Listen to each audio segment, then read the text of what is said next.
Gumagawa sila ng kilawin. Ayun, guys, buto. Gumagawa sila ng kilawin, guys.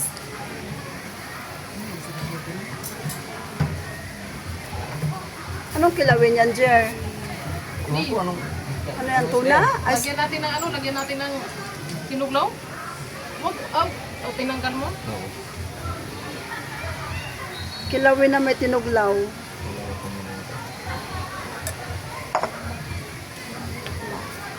Grabe ang kanilang mga ingredients sa kilawin.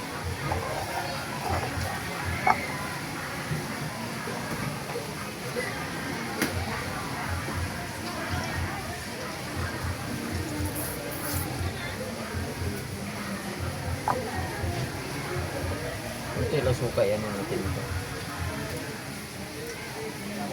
Kalamansi kan.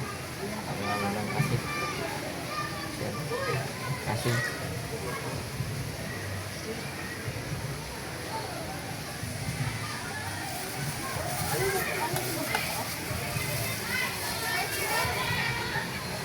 Tanggalin natin dun kung ano.